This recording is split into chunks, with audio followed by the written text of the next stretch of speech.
कुछ ही समय में इस हृष्ट पुष्ट देवता का अंत हो जाएगा और फिर मैं इसे निकाल कर अपना आहार बनाऊंगी। मुझे धन संपत्ति प्रदान करने चला था।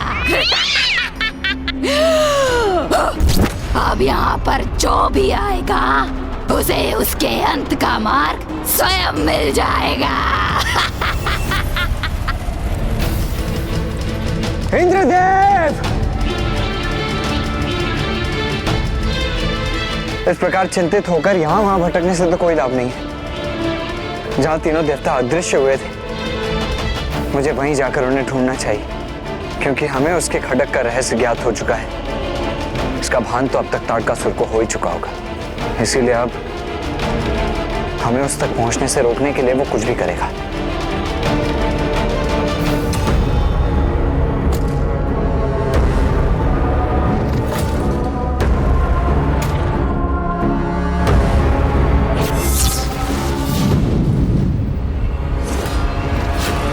रुकिए देवगण, इन पर आक्रमण मत कीजिए।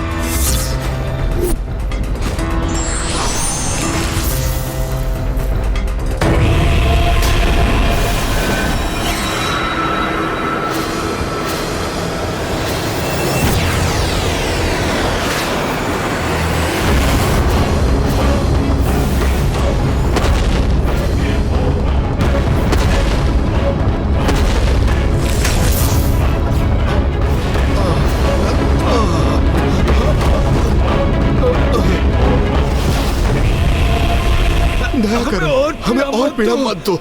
मूर्ख ऋषियों, मैंने तुम्हें यहाँ शरण दी और तुमने उस कुमार कार्तिकेय को और उसके समूह को यहाँ से जाने दिया। और तुम सब भी स्वयं ही शाप से मुक्त हो गए। ऐसी कृतज्ञता करने का परिचय दिया तुमने। अब मैं सर्वप्रथम उस कुमार कार्तिकेय को उचित पाठ पढ़ाऊंगा और फिर यहाँ लौटकर तुम सभी को ऐसी यंत्रणा दूंगा कि सदा तुम्हें इसका स्मरण रहेगा। स्मरण रहेगा तुम्हें।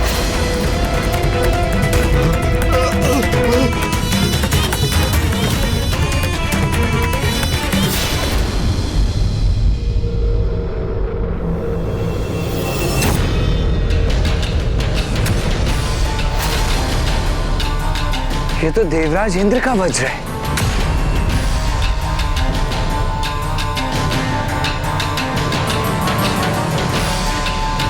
यदि ये वज्र यहाँ है तो अवश्य देवताओं का कोई और संकेत भी होगा यहाँ।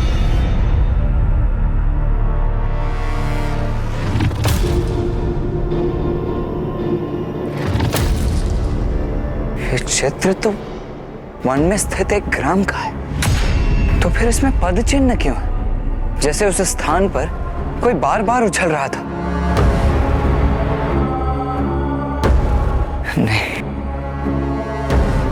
मेरी कल्पना की उड़ान मात्र है ये। देवराज इंद्र, वायुदेव और कुबेर देव इस अत्यंत अल्प आकार के चित्र में कैसे स्थित हो सकते हैं?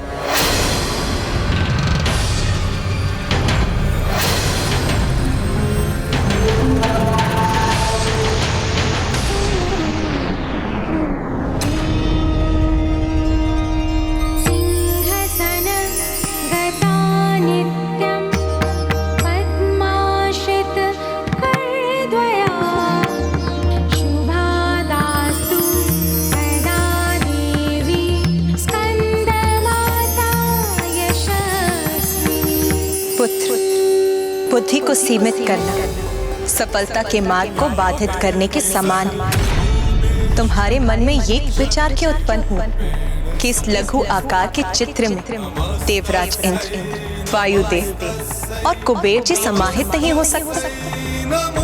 किंतु माता, देवताओं का विशाल आकार इस चित्र में कैसे समा सकता है? पुत्र, इस संसार में ना कुछ छोटा है ना बड़ा, आकार ही सब कुछ नहीं होता। जब ऋषि अगस्त्य इतने विशाल सागर के जल का पान करने में सक्षम,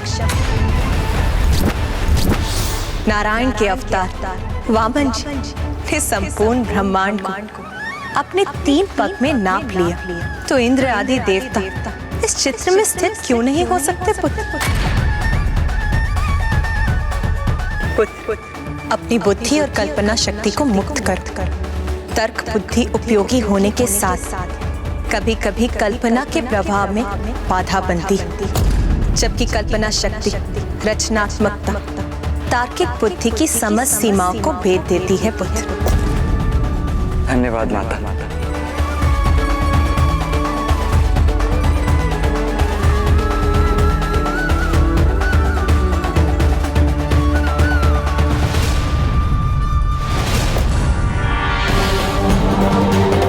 माता का संकेत स्पष्ट है, हो ना हो तीनों देवता इसी चित्र के भीतर है। मुझे भी इसके भीतर प्रवेश करना ही होगा।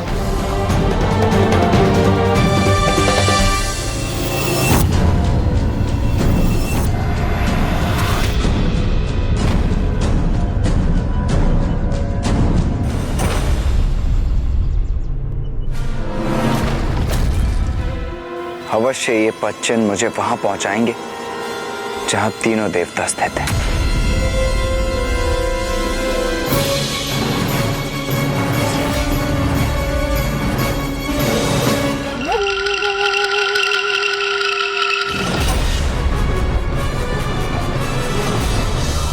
प्रतीत होता है कि ये देवता ऐसे नहीं मानेंगे। महाराज तारकासुर इस चित्र के स्वामी हैं, इसीलिए यदि कोई और इसमें प्रवेश करेगा तो दंड स्वरूप वो हमारा आहार बनता है।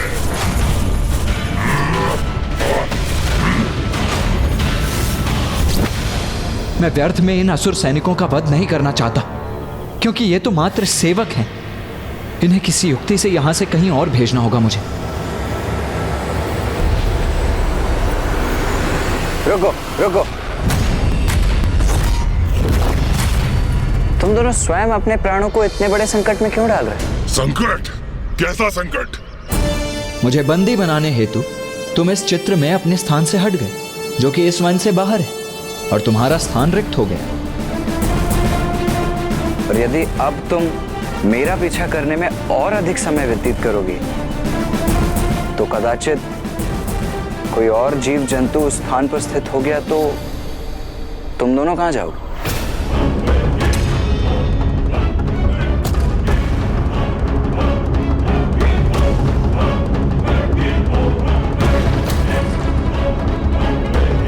देखो, मैं इंद्रदेव, वायुदेव और कुबेर देव तो इस चित्र के भागी नहीं है, किंतु हमें पकड़ने की लालसा में तुम्हें अत्यंत भीषण परिणाम का सामना करना पड़ सकता है,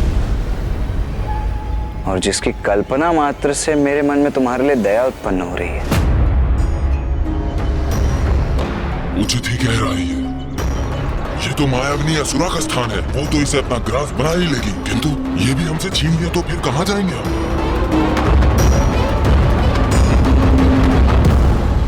हम तो अभी लौटकर पुनः अपने स्थान पर स्थित हो जाएंगे, किंतु तुम्हारा यहाँ क्या परिणाम होगा वो किसे ज्ञात है?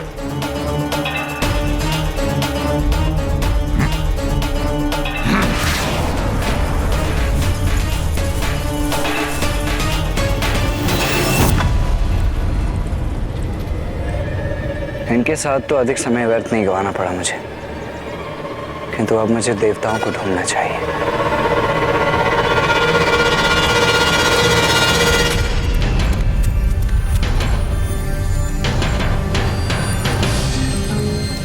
ये कैसे स्थान पर पहुंच गया हूं मैं? अब ये भी ज्ञात नहीं कि देवराज इंद्र और कुबेर जी कहां होंगे।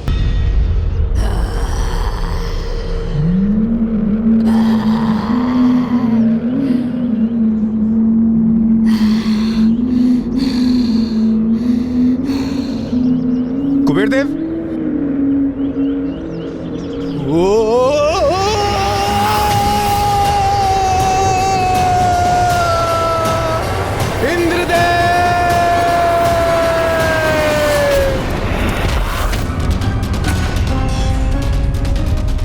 ये तो वायुदेव का स्वर है, तो मुझे पुकार रहा है। प्रतीत होता है वो किसी संकट में है, मुझे उनकी सहायता करनी होगी। वायुदेव, मैं आ रहा हूं।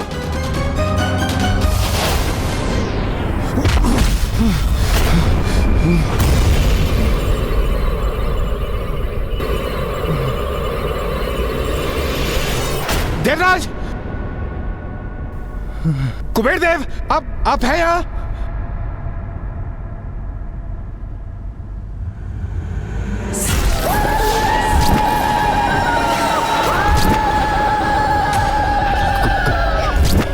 कौन है? कौन है आप? अरे भयभीत क्यों हो गए पुत्र? तुम उस भरे पूरे शरीर वाले देवता को ही ढूंढ रहे हो ना? हाँ, वो कुबेर जी है। क्या आपने देखा उन्हें? देखा ही नहीं, मैंने तो यहाँ से बाहर जाने में सहायता भी की है उनकी। क्या? तो कुबेर जी इस मायाजाल से बाहर निकल गए? तो कृपा कर आप मुझे इस मायाजाल से बाहर जाने का मार्ग दिखा सकती हैं? हाँ हाँ पुत्र, अवश्य दिखा दूंगी, किंतु उसके लिए तुम्हें भी उस देवता के समान मेरे एक प्रश्न का उत्तर देना होगा। वायुदेव कहाँ है आप? वायुदेव!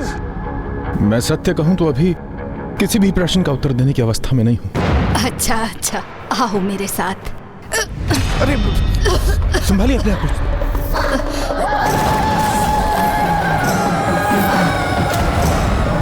पुत्र, वृद्धावस्था है ना, मेरा दुर्भाग्य है। जल का पान करना चाहती हूँ। कूप भी है यहाँ, पर कूप से जल निकालने का सामर्थ्य शेष नहीं है इस वृद्ध शरीर। तो आप मुझे बताइए ना, मुझसे कहिए ना आप, मैं आपके लिए जल निकाल कर ला दूंगा। आपका कूप कहाँ है? वहाँ।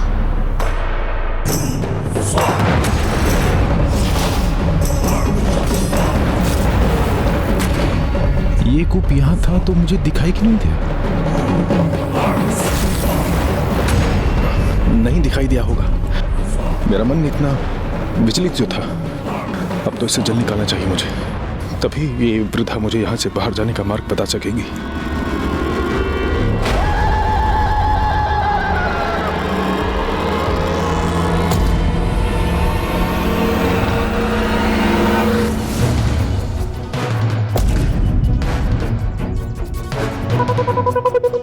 वायुदेव!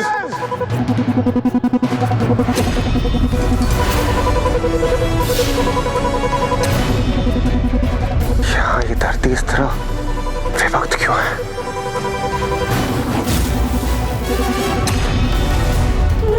अब तुम भी जाओगे इसके भीतर, मूर्ख।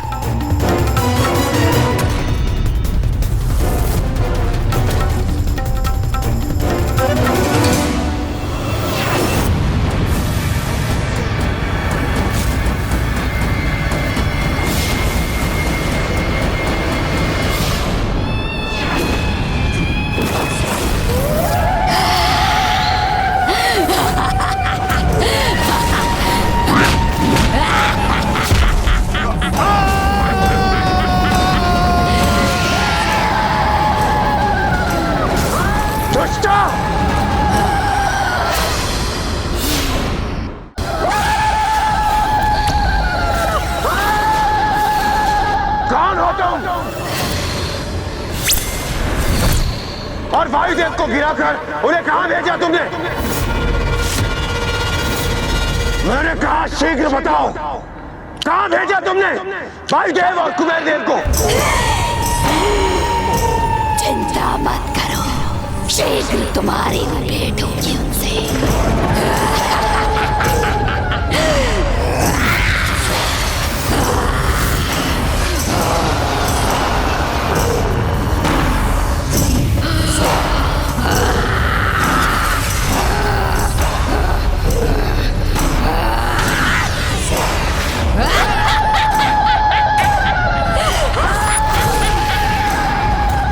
सुनिए, सुनिए।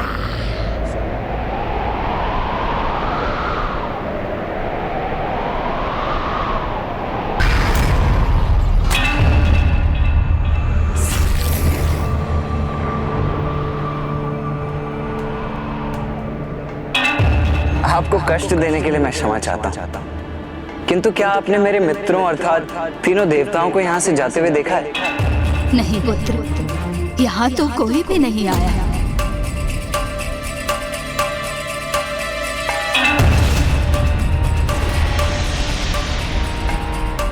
ये पश्चिम तो उस कूप की ओर जा रहे हैं। मुझे ऐसा क्यों आभास हो रहा है जैसे ये वृद्ध असत्य कह रही हो। अच्छा, कोई बात नहीं, धन्यवाद। मैं कहीं और ढूंढता हूँ।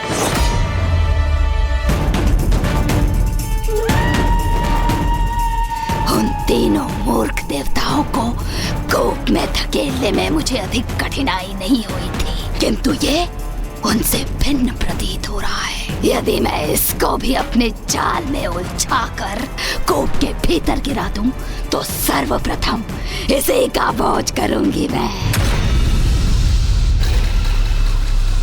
पुत्र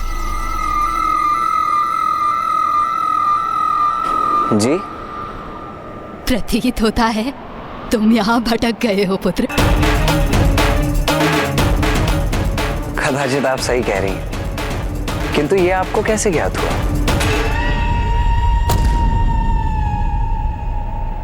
बस एक अनुमान था मेरा।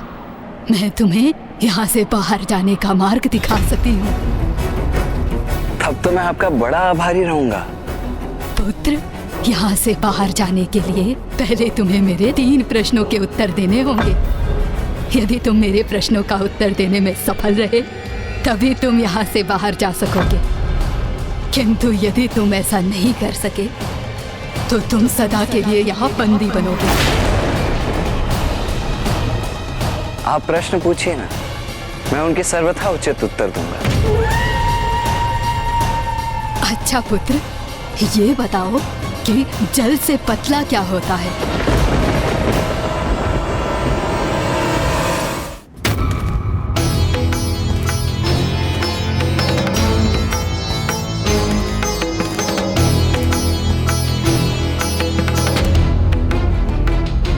ज्ञान। इस प्रश्न का उत्तर है ज्ञान, क्योंकि अतः ज्ञान भी हम अपने छोटे से मस्तिष्क में सरलता से समा सकते हैं।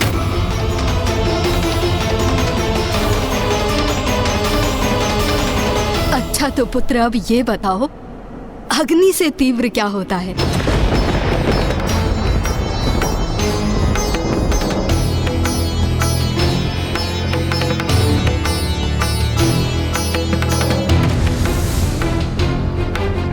ये तो और भी सरल है। अग्नि से भी तीव्र होता है क्रोध, क्योंकि क्रोध रूपी अग्नि तो इतनी भयंकर होती है कि उसमें क्षण भर में सब कुछ भस्म हो जाता है। वो तो उचित है पुत्र, किंतु तुम उत्तर देने के पूर्व कूप में क्यों झांक रहे हो? क्यों ना झांकू भला? आपके सभी प्रश्नों के उत्तर जो इस कूप में है। क्या? ये क्या कह रहे हो पुत्र? हाँ, आपको ये ज्ञात नहीं था क्या? अब आप स्वयं ही विचार कीजिए ना, यदि मुझे यहाँ से उत्तर प्राप्त नहीं हो रहे होते तो मैं इतनी कठिन पहेलियाँ कैसे सुलझा पाता? कहीं इसके साथ ही अन्य देवता उस कूप के जल की सतह पर ही तो स्थित होकर इसे उत्तर नहीं बता रहे। यदि ये सत्य है तो पहले मैं उन्हें का अंत कर। अच्छा चलिए, अब मैं भी आपसे एक प्रश्न पूछता हूँ।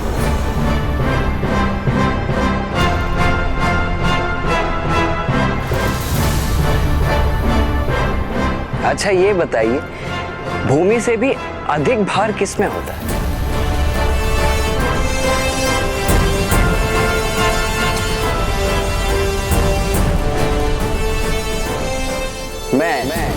मैं देता हूं इसका उत्तर।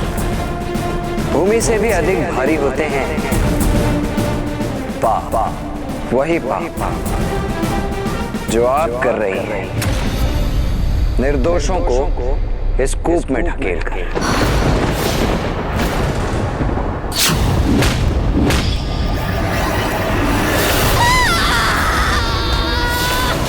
ये क्या किया तुमने?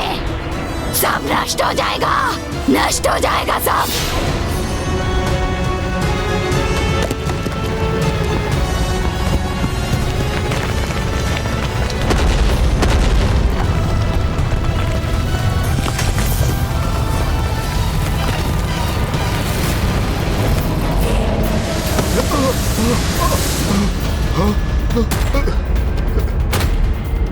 अंततः चित्र से हम तीनों तो बाहर आ गए, परंतु कुमार कार्तिकेय वो कहाँ है?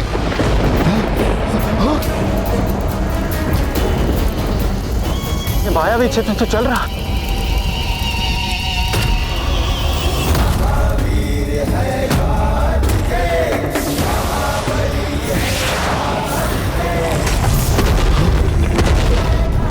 हमें इस माया जाल से मुक्त कराने के लिए आपका कोटि कोटि धन्यवाद कुमार कार्तिकेय। अब हम सभी पुनः सुरक्षित हैं, तो हमें आगे बढ़ना चाहिए जिससे हम उस वस्तु तक पहुंच सकें।